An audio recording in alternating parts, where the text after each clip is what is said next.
A few months ago, a 71-year-old retired teacher sat across from me after receiving unexpected test results. She exercised every morning, never smoked, and cooked nearly every meal at home. Looking at me with genuine confusion, she asked, "Doctor, what did I do wrong?" It was a question she never imagined she'd have to ask. The answer surprised her. It wasn't fast food. It wasn't sugar. It wasn't even cholesterol. Instead, the problem was something quietly hiding inside her own refrigerator. A habit so common that millions of older adults repeat every week without giving it a second thought. If you're over 60, what happens to your food after it's cooked may be just as important as what you choose to eat. Many healthy meals can change over time depending on how they're stored, handled, and reheated. That's where today's conversation begins. This woman believed leftovers were one of the healthiest habits she had. Every Sunday, she prepared large batches of homemade meals so she wouldn't have to rely on restaurants during the week. It seemed responsible, saved money, and reduced food waste. But over the years, she unknowingly developed a routine that wasn't ideal for her aging body. The issue wasn't that leftovers are automatically dangerous. The real concern was how certain foods change after storage and repeated reheating. That small daily habit became part of a much bigger picture affecting her health. I'm Dr. Kevin Attawale, and for more than 3 decades I've cared for patients with advanced heart disease. One lesson has stayed with me throughout my career. Major illnesses rarely begin with one dramatic event. They usually develop quietly through hundreds of small daily decisions. Many of those decisions happen right inside your kitchen. Every meal you prepare, every container you store, and every leftover you reheat becomes part of your long-term health. Most of these habits seem harmless until they quietly add up over time. As we grow older, our bodies become less efficient at handling oxidative stress and chronic inflammation. That doesn't mean disease is inevitable. It simply means our margin for error becomes smaller, making everyday food choices more important than they were decades ago. Certain foods can change chemically after cooking, especially when they're stored too long or reheated improperly. Others become more likely to support bacterial growth if basic food safety practices aren't followed. These changes may not affect everyone, but older adults are generally more vulnerable.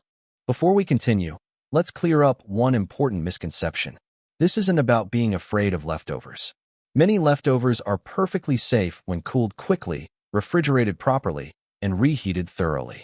Today's goal is simply to understand which foods deserve extra attention. Let's begin with creamy pasta dishes and rich soups.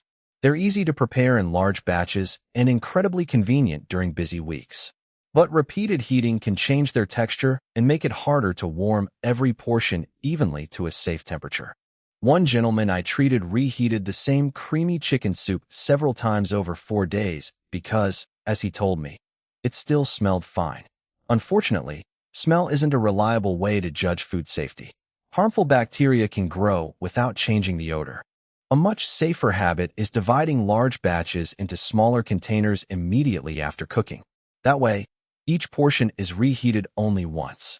It's a simple change that helps maintain food quality while reducing unnecessary food safety risks. Next is fish, one of the healthiest proteins you can eat. It's packed with nutrients that support both heart and brain health. However, seafood is also delicate and requires careful handling after it's cooked. If cooked fish isn't cooled quickly or sits in the refrigerator for too long, the chances of spoilage increase even when it still looks perfectly normal.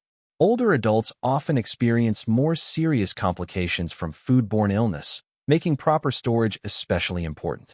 Instead of keeping cooked fish for several days, prepare smaller portions whenever possible. If you know you won't eat the leftovers soon, freeze them promptly. That simple step can help preserve both quality and safety. Cooked egg dishes like quiches, breakfast casseroles, and scrambled eggs are popular make-ahead meals. They're convenient, filling, and nutritious. But they also require prompt refrigeration after cooking and careful reheating before serving again. Leaving egg dishes on the kitchen counter during busy mornings gives bacteria valuable time to multiply. One retired accountant admitted his breakfast casserole stayed on the counter until lunchtime almost every weekend because it seemed harmless. Once he changed that single habit and refrigerated leftovers immediately, he felt much more confident about his food safety routine. Sometimes protecting your health isn't about changing what you eat. It's about changing when and how you store it. Now let's talk about cooking oils. Not all oils respond to heat in the same way. Repeatedly heating the same oil, especially during deep frying, can cause chemical changes that gradually reduce its overall quality. Whenever possible, avoid reusing old frying oil multiple times. Instead, choose healthier cooking methods like baking, grilling, steaming, or use fresh oil when frying is necessary. Your heart benefits from the cooking method just as much as the ingredients themselves. Finally, consider processed meats like ham, sausages, and deli meats. They're convenient leftovers, but frequent consumption already contributes large amounts of sodium. Repeated heating may also reduce their overall nutritional quality, making them a less desirable regular choice. A better alternative is freshly cooked lean poultry, beans, or fish served with vegetables and whole grains. The goal isn't perfection or fear. It's making small, consistent choices that support your health and help your body stay stronger as you grow older.